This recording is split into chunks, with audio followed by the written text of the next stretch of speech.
Salut à tous et bienvenue sur Geeko World. Vous l'avez vu dans le titre, aujourd'hui on va parler, ça y est, du dernier épisode de Dragon Ball Daima. Clap de fin pour la série qui aura donc fait un total de 20 épisodes. C'est assez peu. Voilà, on a connu beaucoup plus pour la série qui souvent c'était sous forme d'anime fleuve, donc c'est-à-dire en continu pendant des mois et des mois, voire des années. Là, un format un peu saisonnier entre guillemets, un peu plus classique, même si souvent un format saisonnier c'est 12, 13 jusqu'à 24, 25, voire 26 épisodes, et ben ça faisait du bien, parce que ça permettait, en termes d'animation pure et dure, d'avoir un truc méga qualitatif quand même. On n'a jamais eu un projet aussi beau, vraiment, sur la licence Dragon Ball depuis très très longtemps. Là, on avait vraiment affaire à une animation d'exception, n'en déplaise aux rageux qui affirment que non, mais honnêtement les gars, c'est littéralement de la mauvaise foi de dire que l'animation de Dragon Ball Daima est dégueulasse. Je veux dire, que t'aimes pas l'histoire, ok, ça c'est les goûts et les couleurs, ça se comprend, le scénario, qui est un peu vide des creux parfois, que tu l'aimes pas, ok, mais qu'il y a des gens qui viennent chaque semaine dans les commentaires me dire que j'ai tort en disant que l'animation est exceptionnelle, je veux dire là c'est pas subjectif, c'est pas mon appréciation de l'épisode, c'est purement justement objectif, au contraire, c'est, voilà, c'est un fait, c'est de l'animation, et nickel. Et il y en a, ils viennent même jouer les experts de comptoir en disant oui, mais l'animation, vous savez pas quand vous savez pas parler d'animation quand vous parlez d'animation, ça englobe plein de choses.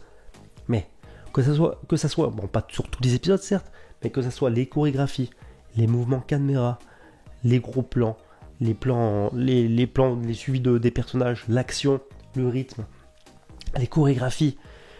Je veux dire, les gars, tout y était en fait. Donc, Dragon Ball Daima est un bonbon pour les yeux, l'animation est incroyable, aussi bien d'un point de vue purement technique que esthétique. Voilà, la réalisation, vraiment, ils ont fait un excellent boulot là-dessus. Donc venez pas essayer de contre-argumenter quelque chose qui est factuel en fait, parce qu'après vous passez pour des cons à vouloir vraiment défoncer un dossier. Dragon Ball Daima, tu peux le défoncer sur l'histoire, sur son scénario, certes, mais absolument pas sur la technique, sur la technicité. Parce que là, honnêtement, ça s'est vu qu'ils ont bossé pendant 6 ans sur le projet. Clairement, voilà. C'est un point que je voulais mettre en avant avant de passer à la suite. Épisode, donc voilà, bref, on va passer au vif du sujet. Vidéo de base j'avais titré La démesure, mais que j'ai préféré rebaptiser les théoriciens en PLS, clairement, parce que cet épisode c'est ça. Tout le monde s'attendait à beaucoup plus de surenchère. Il y a eu des centaines et des centaines de vidéos, aussi bien aux US qu'en France, etc., sur fusion, pas fusion, Gohan qui allait débarquer, Goku SSJ5. Enfin, j'ai vraiment vu des trucs.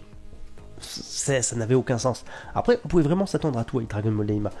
Mais chanter la douille venir pour la fusion, parce que c'était trop facile, et pour le coup, ça prenait vraiment à contre-pied toutes les attentes, parce que depuis le début, tout on était persuadé qu'il y aurait une fusion. Et bah finalement c'est une des surprises de Dragon Ball Daima, pas de fusion. Donc tous les théoriciens qui ont fait des dizaines de vidéos spécifiquement sur Gogeta, Végéto, Végéto Super Saiyan 4, Gogeta Super Saiyan 4, il y en a qui disaient que Gohan allait briller dans cet épisode là, qu'il allait popper comme ça de nulle part et puis tout casser. Et bah ce qui m'a fait plaisir, c'est que pour une fois c'est un épisode qui alors est classique dans sa structure, mais qui prend clairement à contre-pied toutes les théories, vraiment, même les mecs qui allaient trop loin dans le délire, tu vois. Et donc, c'est un épisode qui a mis en PLS tous les théoriciens, même si je m'attendais au niveau de la fusion, littéralement, jusqu'aux dernières minutes, je m'attendais à un troll. Surtout quand j'ai vu la scène post-générique, on en reparlera d'ailleurs, mais quand j'ai vu la scène post-générique, je me suis dit, ça serait vraiment un gros doigt d'honneur s'ils te font, dans une scène post-générique de, allez, 1 minute 30, une fusion, comme ça, totalement inattendue, dans le magasin, dans la boutique. En vrai, ça aurait été drôle. Si j'avais été Toriyama, j'aurais fait ça. Donc oui, clairement, un épisode qui a mis à mal tous les théoriciens, les grandes théories autour de Dragon Ball Daima, etc. Mais écoutez, voilà, je trouve que pour le coup, voilà, c'est un mal pour un bien. Autant le Super Saiyan 4, on a plein qui l'avaient vu venir et anticipé. La fusion, et bah hop, c'est passé à la trappe. Moi, je trouve que c'est tant mieux. Le Super Saiyan 4 était déjà de trop. Vous avez déjà eu mon avis là-dessus. On va reparler du Super Saiyan 4 parce qu'il y a eu des révélations à ce sujet dans l'épisode. Donc restez bien jusqu'au bout. Mais bref, voilà, on va rentrer un peu plus dans le détail de façon un peu plus structurée. J'ai pris mes notes grâce à mon magnifique carnet de notes One Piece offert par Glénat. Alors, Voilà, ce que je disais, c'est que c'est un épisode simple dans sa structure. C'est-à-dire que, en fait, toute la structure de l'épisode final, on pouvait en fait aisément l'anticiper. C'est-à-dire qu'en fait, il n'y a rien de révolutionnaire. On a direct, on rentre dans l'action, à fond avec Goku, Super Saiyan 4, dans un combat ultra dynamique, voire peut-être trop dynamique, je veux dire, j'ai trouvé ça, pour le coup, trop intense. En fait, ils envoient la sauce à 200%. Les vannes sont ouvertes dès le début de l'épisode. T'as pas de, on va dire, de montée crescendo dans l'épisode, parce que l'épisode n'a pas le temps. En fait, ils doivent conclure toute l'intrigue, même s'il y a beaucoup d'éléments qui restent sur le carreau et qui seront jamais résolus. Mais on n'aura pas de réponse, mais bon. Peu importe, voilà, c'est comme ça. Mais on est jeté directement dans la mêlée, dans l'action. Ça pète dans tous les sens, et en fait, t'as pas le temps de comprendre quoi que ce soit, ni de te préparer, parce que tu te prends vraiment du dynamisme dans la tronche. Ça pète dans tous les sens, la caméra bouge dans tous les sens, les chorégraphies sont monstrueuses, avec Goku Super Saiyan 4. Un Goma trop démesuré, franchement. Goma, c'était beaucoup trop, en fait. Je pense que c'est le personnage le plus overcheaté de toute la licence Dragon Ball. Je veux dire, même Jiren qui était overcheaté, il n'était pas overcheaté à ce point-là. Parce que le gars, il se fait transpercer, il se répare, etc. Bref, ça traîne trop. C'est bien que ça se termine aujourd'hui. Parce que Goma n'est absolument pas un personnage charismatique. Ils auraient pu faire 1000 choses avec pour le rendre un peu plus terrifiant. Ils l'ont pas fait. Donc voir ce personnage sans charisme, qui n'a pas vraiment de motivation, parce que il a jamais rien fait de mal en fait dans la série. Quand tu regardes, il a jamais fait de mal, c'est juste un clown. Et d'ailleurs, le fight à la fin n'a aucun sens, parce que tout le climax, ou climax, t'appelles ça comme tu veux, de Dragon Ball Daima repose sur un fight, sur 3, on va dire 4 épisodes, mais qui finalement n'a pas lieu d'être, parce que Goma, il en voulait pas particulièrement à la Z-Team. En fait, il les a rajeunis, déjà de base, tu sais pas trop pourquoi, mais pour éviter une future menace. Mais ce con, en faisant ça, en fait, il a attiré l'attention sur lui. Donc en fait, c'est juste un personnage maladroit, pas vraiment maléfique comme la plupart des personnes qui vivent dans le monde des démons. Voilà, à l'issue, c'est pareil. Voilà, c'est une gentille, c'est une démoniaque gentille, on va appeler ça comme ça. Donc ouais, il n'y a rien de surprenant. Donc voilà, gros combat. Pas rapidement expédié, parce que pour le coup, ils prennent comme le temps de mettre les choses en avant, mais combat explosif, ultra dynamique, vraiment qui t'en met plein la vue visuellement. C'est pas vraiment de l'aspect visuel, parce qu'encore une fois, scénaristiquement, il n'y a pas grand chose, mais bref, ça c'était pas mal. Ensuite, résolution du combat, tout le monde est content. Goma, même lui ça le fait rigoler, limite il déconne tous avec Goma, quoi, ça m'a fait rire. Il le vanne, alors qu'ils ont chié pendant je sais pas combien de temps. Il se débarrasse de l'œil maléfique, résolution du combat, tout le monde remercie tout le monde, petit échange avec Vegeta, voilà, ça prend son temps. Et ensuite on arrive à la conclusion. Bref, un épisode dans sa structure qui est classique, comme ce qu'on aurait pu l'anticiper, et qui pour le coup ne trahit pas en fait la grande licence Dragon Ball dans sa construction. Voilà. J'aurais préféré avoir certes quelque chose qui prend un peu plus son temps, quitte à avoir un épisode de plus, pouvoir en conclure, voir le retour sur Terre, etc. Mais finalement on ne les voit même pas rentrer en fait, on les voit rester dans le royaume des démons. Bref, une structure classique pour l'épisode. Animation exceptionnelle, bon. J'ai commencé la vidéo avec ça. Mais ouais, je pense que honnêtement, faut être de mauvaise foi. Bon, je vais pas répéter ce que j'ai dit, mais il faut être de mauvaise foi pour dire que, d'un point de vue purement technique, l'animation n'est pas incroyable. Parce que dans toute la licence Dragon Ball, elle est peut-être à ailleurs sur Dragon Ball Super Broly, mais c'est encore différent. On n'a jamais eu ce qu'on a eu sur la licence Dragon Ball Daima. Et c'est pour ça qu'il y a beaucoup de gens qui sont frustrés. C'est-à-dire que tu avais un truc monstrueux d'un point de vue technique, mais d'un point de vue scénaristique et écriture, ça suivait pas. C'est dommage, en fait. Et je pense que, par exemple, même si Dragon Ball Super a ses défauts, si tu as mis cette animation sur Dragon Ball Super de façon beaucoup plus condensée, en allant à l'essentiel, sans épisode hors fanservice, ni, hors sujet, etc., on aurait pu avoir un truc incroyable. Les scènes avec végétaux, le tournoi du pouvoir, on aurait pu avoir des trucs vraiment cool avec cette animation-là. Donc vraiment, arrêtez de dire que l'animation est dégueulasse en faisant les experts de comptoir, en parlant que oui, mais la chorégraphie, il est pas bien, l'animation, ça englobe plein de trucs, les mouvements de caméra. C'est de la mauvaise foi. en fait, ça discrédite tous les gens qui critiquent Dragon Ball Daima par le prisme de l'animation. Donc c'est factuel. Bref, je comprends pas. Donc ouais, faut arrêter avec ça. Donc un épisode qui pète dans tous les sens. À un moment, j'ai même cru que Goku allait nous balancer un Dragon Fist quand il a commencé à charger son point et tout pour encore plus augmenter son aura. Donc là, c'était vraiment une scène monstrueuse. Pareil, la scène du Kamehameha. En fait, tu sens toute la puissance et le côté cérémonial du Kamehameha. Et ça fait très longtemps qu'on n'avait pas vu ce côté... c'est un peu une technique sacrée, tu vois, que peu de monde maîtrise. L'art martial, tu vois, vraiment, à l'état pur. Et tu vois, un Goku plein de sérénité, d'énergie, et en même temps prêt à exploser en Super Saiyan 4, avec ce côté bestial, qui pourtant retrouve son côté cérémonial, serein, maîtrisé, et tu sens que voilà, il prépare le truc pour te balancer un Kamehameha, mais je pense que ouais, c'est peut-être un des plus puissants de toute la série. De tête, là, j'ai pas de... Enfin, là, le Kamehameha était démesuré, et d'ailleurs, il y a un vrai problème d'échelle de puissance et de démesure dans cette série par rapport aux autres séries. C'est-à-dire que là, la puissance du Super Saiyan 4 atteint une puissance telle que tu te demandes si, d'un point de vue purement technique, il serait pas plus balèze qu'un Super Saiyan Blue, ou qu'est-ce que ça donnerait face à un Goku Ultra Instinct. Je veux dire, voilà, on arrive à se poser la question, après c'est improbable, ça n'aura pas lieu. Peut-être dans des séries genre Super Dragon Ball Heroes, tout ça, mais voilà, des mesures... ça n'a aucun sens. Et le Kamehameha qui transperce Goma de cette façon, qui pète le royaume des démons, qui transperce pas des murailles, mais des couches et des couches de roches, qui mènent donc à d'autres niveaux du royaume des démons. Bah, c'était fou. Et même là, tu sens vraiment que le côté bestial de Goku dans sa puissance relâchée. Donc ouais, ça a pété dans tous les sens. Et encore une fois, t'es jeté dans la mêlée, t'as pas le temps de comprendre ce qui t'arrive que waouh, ça pète déjà dans tous les sens. Donc d'ailleurs, pour te mettre dans l'épisode au début, faut un certain temps parce qu'en fait, t'aimes bien quand l'action est progressive, si tu veux. Enfin, moi, c'est mon cas. Et donc, quand t'envoies directement en plein cœur de la mêlée comme ça, c'est vrai que c'est un peu déroutant, mais c'était intéressant. Du coup, voilà, pas de fusion, on en a déjà parlé. Majin Buu. Majin Buu, je pense que c'est du coup la surprise que personne n'avait vu venir. Ça reste un bon personnage en termes d'écriture. C'est un peu un cas social, comme j'aime bien parmi ces personnages, le type de personnage chez Akira Toriyama et dans ses histoires. C'est un bon personnage, finalement. La surprise, c'est qu'il finit roi des démons.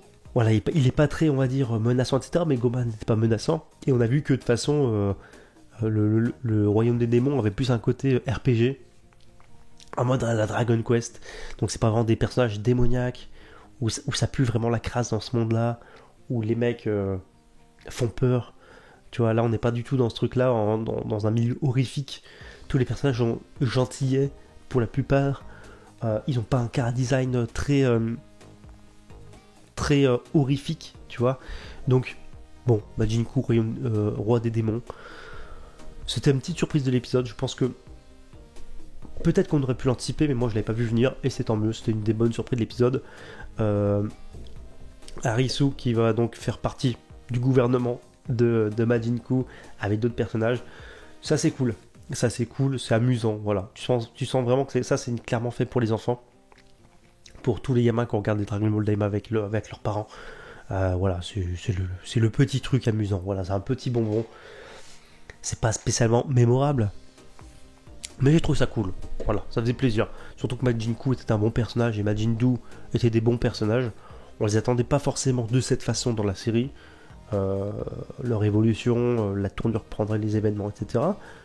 Mais pourquoi pas. Voilà, ça reste un bon personnage de la série en termes d'écriture, très fidèle à ce que nous a déjà proposé Toriyama avec, par exemple, mince, j'ai mangé son nom.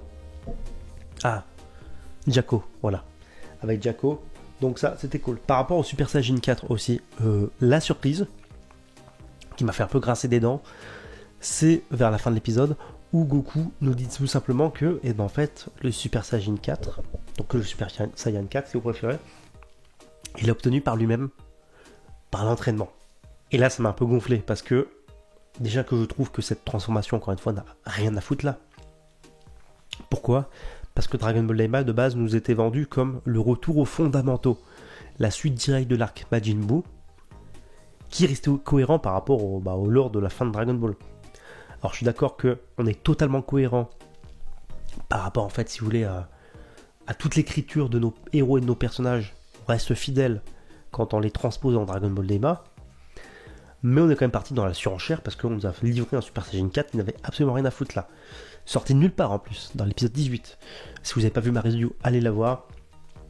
J'ai détesté l'apparition du Super Saiyan 4 qui pour moi pissait littéralement, bon, je vais le dire comme ça, on va dire les termes, pissait littéralement sur tout le côté mémorable et qui racontait quelque chose pour le coup de la transformation de Goku en Super Saiyan 4 dans Dragon Ball GT, qui avait un côté émouvant, qui sortait pas de nulle part, qui était réfléchi, travaillé, etc. Là non seulement c'est sorti de nulle part, et à la fin on nous le justifie quand même, en disant non ça sort pas de nulle part, c'est Goku qui s'est durement entraîné après l'arc Majin Buu, et qu'il n'était pas sûr qu'en fait, qui arrive à cette transfo. Mais dans ce cas-là, pourquoi tu nous l'as balancé dans l'épisode 18 ? Parce que, ok, certes, on va dire que Goku s'est entraîné. Donc là, c'est sûr qu'on a toute cohérence avec Dragon Ball Super, mais bon, là, la question, ça fait très longtemps, ça fait plus au moins 10-15 épisodes qu'on le savait. Mais, pourquoi en fait ? Pourquoi il fallait nous le réserver pour l'épisode 19 ? Quitte à le faire apparaître.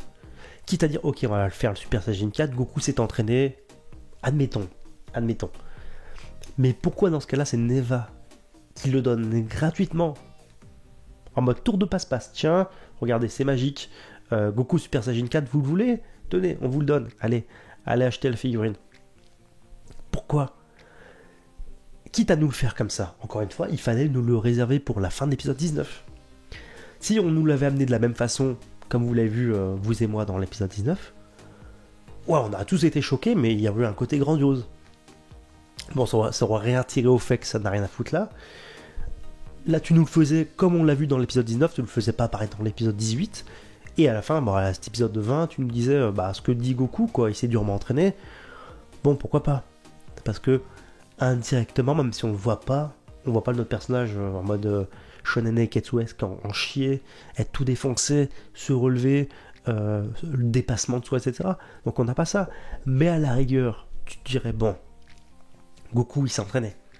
Il s'est entraîné durement après l'arc Majin Buu, il a tenté un truc, alors tu sais pas comment il en est arrivé là. Mais ok.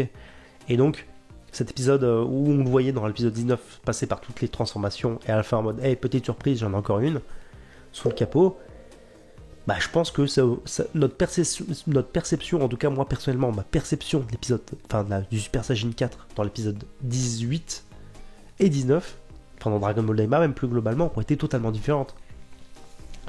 Là, non, franchement, ouais, on nous justifie un truc, en fait, on nous justifie un peu l'injustifiable facilement. Et c'est ça le problème. Après, bon, ça m'a quand même fait kiffer dans l'épisode 19 et puis même dans cet épisode-là. Même si je trouve qu'encore une fois, c'était trop. Mais ça m'a quand même fait kiffer. Mais bon, d'un point de vue scénaristique, ça ne te raconte rien. Et ça, c'est vraiment dommage. Donc, cette phrase de Goku, ça sort vraiment encore une fois du chapeau. Je trouve que c'est dommage. C'est une occasion manquée. T'aurais pu juste te contenter de l'apparition dans l'épisode... Fin de l'épisode 19. Tu l'as eu un petit peu dans l'épisode 20 et puis fin du bal, quoi. Donc Goku a pris apparemment le Super Saiyan 4 par lui-même. Voilà. Encore une fois, c'est une justification... c'est une sorte de petite pirouette scénaristique, je pense. Mais voilà. Après, il y a une scène aussi amusante dans ce moment-là où Goku révèle qu'il s'est entraîné pour atteindre le rang, enfin en tout cas le stade du Super Saiyan 4. C'est Vegeta qui parle du Super Saiyan 3. Donc c'est son appellation officielle Super Saiyan 3 à Vegeta. On sait grâce aux figurines aux produits dérivés. Mais ce qui est marrant, c'est que là, j'ai vu, moi personnellement, un clin d'œil à l'Ultra Ego. Parce que Vegeta, il dit non, c'est pas le Super Saiyan 3, cette transformation, c'est l'Ultra Vegeta One. Et ça m'a fait rire. En vrai. Ça sort un peu de nulle part. Mais j'ai vu personnellement une sorte de clin d'œil à l'Ultra Ego. Alors, est-ce que de Toyotaro, donc pour ceux qui n'ont pas lu le manga Dragon Ball Super, c'est une transformation propre à Vegeta qu'il obtient auprès de Beerus dans le manga Dragon Ball Super. Voilà. Donc si vous lisez pas le manga Dragon Ball pardon, Dragon Ball Super, vous n'êtes pas forcément au courant, mais moi j'ai vu un clin d'œil à ça. Alors peut-être que ça n'a rien à voir, c'est juste une coïncidence si vous préférez. Mais perso, je l'ai perçu comme ça. Voilà. N'hésitez pas à me donner votre avis là-dessus en commentaire. Et ensuite, la scène post-générique. On a une scène post-générique. Il y en a beaucoup qui ont vu un teasing pour une suite. Alors, sachant que Akio Iyoku a commencé à nous teaser plusieurs années, décennies encore de projet Dragon Ball. On sait qu'il y aura d'autres animés ou en tout cas d'autres films, peu importe. Bref, on aura d'autres suites à Dragon Ball, peu importe le format, que ce soit à la télé, sur les plateformes de streaming ou au cinéma. Mais on sait que voilà, on aura du nouveau du Dragon Ball. Est-ce que la porte Dragon Ball Daima est totalement fermée? Moi, je pense que oui. Mais j'en suis pas sûr non plus à 200%. Il existe une réalité où, en fait, voilà, on nous a introduit le Super Saiyajin 4 pour 2 épisodes et demi, allez, 3 épisodes. Est-ce qu'ils auraient pas envie de faire une série prétexte pour l'exploiter encore plus? Je veux dire, suite à Dragon Ball Daima ou Dragon Ball Daima saison 2, par son format de 20 épisodes, alors moi je pense pas parce que c'est un truc qui sont écrits apparemment avec Toriyama pendant 6 ans, avec Akio Iyoku et Toriyama main dans la main. Toriyama était hyper impliqué, ils l'ont écrit pour que l'histoire se tienne en 20 épisodes. C'est le format que vous avez vu. Comme Toriyama est décédé et que c'est lui qui a écrit les 20 premiers épisodes, je vois pas trop en fait tout le staff qui a bossé là-dessus produire une deuxième saison. Et du coup, ça veut dire écrire les scripts, voilà, faire le boulot que Toriyama a fait avec son implication, si c'est vraiment impliqué bien sûr, pour une saison 2. Donc moi je vois pas ça comme ça, je vois plutôt ça qu'en mode scène d'humour à la Toriyama, par rapport à Bulma, comme elle le fait souvent par rapport à son esthétique, par rapport à sa beauté. Encore une fois, moi je m'attendais, vraiment, je me suis dit ils vont pas faire ça. Je m'attendais à ce qu'ils fassent une fusion, mais genre improbable, tu vois, dans le magasin. Mais en fait, ils l'ont pas fait. Ça aurait été amusant qu'ils le fassent comme ça. Ça aurait été vraiment un fuck, pour le coup, à tous les fans, en disant tenez, on vous la file votre fusion, mais on vous emmerde. Ça m'aurait fait rire. Mais ils l'ont pas fait comme ça. Mais je pense pas que voilà, la scène post-générique soit très importante. Je pense vraiment que c'est une scène d'humour, comme des fois à la fin des films Marvel ou quoi, tu vois. Mais sans plus. Donc je pense pas qu'on aura de suite. Donc voilà, globalement, j'ai très bien aimé la série. Vraiment, j'ai beaucoup aimé la série. Je l'ai fortement appréciée. Par contre, ce qui est dommageable, pour être transparent, c'est que pour toutes les raisons que j'ai évoquées, j'ai adoré Dragon Ball Daima et je l'ai perçu comme une suite en termes de lore, en termes d'écriture des personnages, en termes d'aventure, etc. Pour tout ce que j'ai répété, pour ceux qui ont suivi mes reviews, je l'ai perçu comme la série la plus Dragon Ballesque depuis très longtemps. Voilà, ça permettait de faire un cercle virtueux, boucler une boucle entre le premier tome de Dragon Ball, le tome 42 de Dragon Ball Daima que tu peux considérer comme le tome 43, et repartir sur le premier tome. On avait une sorte de boucle où on en reprenait pas mal d'éléments. Le Goku qui repart à l'aventure, qui est à nouveau rajeuni, le bâton, l'aspect découverte exploration, l'aventure avec un grand A, la baston, le Goku intelligent, enfantin certes un peu puéril par moment, par son côté naïf, mais qui en restait pas moins, voilà, pas débile non plus, contrairement à ce qu'on avait vu dans Dragon Ball Super. Donc pour pas mal d'éléments, et puis le fait tout simplement que on va dire que Toriyama nous offrait une partie de son travail sur les RPG, sur les jeux vidéo, etc. Là où il bossait en fait depuis la fin des années 90, depuis la fin de Dragon Ball, il a beaucoup bossé sur pas mal de jeux vidéo, RPG, etc. Et vraiment, j'ai perçu Dragon Ball Daima pour sa grosse première partie, on va dire les 15 premiers épisodes, même s'ils n'étaient pas tous imperfectibles, il y avait des défauts, il y avait des facilités scénaristiques, tout ça, mais j'ai apprécié Dragon Ball Daima pour son ensemble, pour ce que ça raconte, pour son retour aux sources, certes, d'une façon très simpliste, certes, pas très sophistiquée, mais j'ai adoré Dragon Ball Daima pour tout ça, pour son retour aux sources fondamentaux, vous appelez ça comme vous voulez, tout en synthétisant tout le travail d'Akira Toriyama sur la dernière partie de sa vie, quoi, tout simplement. Donc, c'est pour ça que j'ai apprécié Dragon Ball Daima. Et j'ai adoré aussi ce retour aux fondamentaux où, de base, on n'arrive pas dans la surenchère de super pouvoirs, de power-up. T'avais le Super Saiyajin 1, 2, 3 qui suffisaient à eux-mêmes. Allez, à la rigueur, pourquoi pas une fusion, parce qu'on l'avait vu à la fin de l'arc Majin Buu. Donc, par rapport au tout, c'était cohérent. Mais mon seul regret par rapport à la série, c'est que du coup, les 3-4 derniers épisodes trahissent en fait tout ce que j'aimais sur les 15 premiers épisodes de Dragon Ball Daima. Et c'est ça qui est un peu paradoxal. C'est que finalement, la série pour moi fait une sortie de route sur les 3-4 derniers épisodes, sur sa fin, sur son final. En fait, on te raconte une aventure, on te narre un truc avec une couleur, un style, une ambiance, et finalement on part sur un truc totalement différent à la fin, avec une autre couleur, une autre ambiance, qui contredit en fait tout ce que tu as construit sur les 15 premiers épisodes. Et c'est là où pour moi, de base je le défendais, on va dire, de façon assez intense, tu vois, Dragon Ball Daima, mais ça m'a déçu cette dernière partie. Alors certes, t'en prenais plein les mirettes, t'en prenais plein la gueule, mais c'était creux, vide de sens en fait. Et c'est ce que je regrette, c'est que, en fait, j'ai kiffé Dragon Ball Daima sur sa première partie pour des raisons, pour des éléments que j'ai déjà mis en avant, qui étaient finalement contredits sur la fin. Donc, t'as un final qui contredit ce que j'aimais, mais qui en même temps t'offrait du Dragon Ball que les gens attendent. C'est-à-dire qu'encore une fois, pour moi, faut pas s'engueuler entre fans de Dragon Ball. T'as plusieurs types de fans de Dragon Ball, à chacun son Dragon Ball. Soit t'aimes toute l'entièreté de l'œuvre, il y en a qui vont aimer que Dragon Ball Super, c'est pas une vanne, je connais des gens qui ont découvert seulement la licence Dragon Ball via Dragon Ball Super et qui regardent, j'ai un ancien collègue, c'était le cas, qui regarde que Dragon Ball Super, c'est pas une vanne, et qui du coup ont lu le manga Dragon Ball Super sans lire les 42 tomes. Ça paraît hallucinant, mais je vous jure que ça existe. J'avais un collègue comme ça au bureau avant. T'as des gens qui aiment bien le Dragon Ball de Goku en animé, genre Dragon Ball quand il est petit. Il y en a qui adorent le Dragon Ball Z. Et il y en a qui aiment bien Dragon Ball GT. Il y en a qui aiment bien les films, ou majoritairement les films plus que autre chose. Bref, chacun, en fait, on attend tous en fait quelque chose de Dragon Ball. Suivant votre propre façon d'être, suivant votre personnalité, suivant vos goûts, etc. Et suivant comment Dragon Ball vous a touché quand vous étiez gamin. Et donc, je ne comprends pas qu'on se foute sur la gueule pour des épisodes, pour se battre sur qui a tort, qui a raison. En fait, on s'en fout. Dragon Ball, c'est 42 tomes. Voilà, ni plus ni moins, 34 en édition Kazanban. Le reste, moi, je le prends vraiment avec plaisir parce que je lis toutes les œuvres de façon détachée. Pour moi, toutes les œuvres estampillées Dragon Ball après Dragon Ball, c'est du bonus. C'est le jouet Kinder, tu vois, quand t'es gamin. Ou alors, c'est plutôt la petite blague dans la papillote. Voilà, des fois, ça te fait rire. Bon, souvent, c'est des blagues de merde et de vieux, mais ça te fait rire quand même. Et pour moi, c'est ça, vraiment, toutes les œuvres que t'as après Dragon Ball, c'est un prétexte pour retrouver des vieux copains. Des potes que t'as pas vus depuis des années.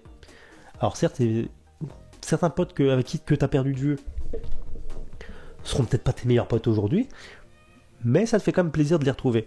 Et je pense qu'il faut percevoir toutes les séries dérivées de Dragon Ball comme ça.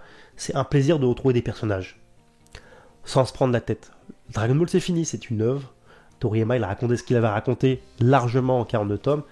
Et puis voilà, donc arrêtons de nous engueuler là-dessus. J'ai kiffé Dragon Ball Daima à 80%, 70%. Un peu déçu sur les 30 derniers pourcents, on va dire, mais ça a fait kiffer des gens. Il y avait de la baston, il y a des gens qui attendaient ça de Dragon Ball. Ils l'ont eu. J'ai kiffé mes moments, voilà, mais le beaucoup trop en fait, le beaucoup trop et le vide de sens m'ont fait décrocher et peut-être moins apprécier que ce que j'aurais dû. Mais j'ai quand même passé un moment, en termes d'animation, c'était exceptionnel. Bref, voilà. Écoutez, c'est tout ce que j'avais à dire sur cette dernière grosse vidéo, qui est pour moi un gros point sur la série. J'attends votre avis là-dessus en commentaire. Soyez indulgents. Ne soyez pas des connards, vraiment. Soyez un fan de Dragon Ball, humble, qui tolère les autres fans de Dragon Ball. Parce que vous êtes un fan de Dragon Ball, qui aimait le Dragon Ball à votre façon. Mais il y a plusieurs façons d'aimer Dragon Ball, encore une fois. Donc, ne soyez pas un connard. Kiffez. On va pas chercher à savoir qui a raison, qui a tort. Moi, globalement, j'aimais Dragon Ball Daima. Tout n'est pas parfait. J'en ai conscience. Et c'est pas une honte de le dire. Si vous voulez me taper dessus, c'est votre combat. Et bah, allez-y. Franchement, il y a d'autres trucs à mener. Utilisez votre énergie pour faire autre chose. Faites des vidéos YouTube, par exemple. Voilà. Peut-être que vous parlerez à des gens qui ont le même avis que vous et vous serez content. Pour l'ego, ça fera peut-être du bien à certains. Mais en tout cas, voilà. Moi, personnellement, je suis humble. J'ai aimé, pas aimé. S'il y en a, ils sont pas d'accord, c'est pas grave. Mais venez pas embrouiller les gens, franchement. Ni sur les réseaux, ni autre chose. Vous perdez votre temps, c'est ça. Bref, écoutez, voilà. Sur ce, je vous dis à bientôt pour une prochaine vidéo.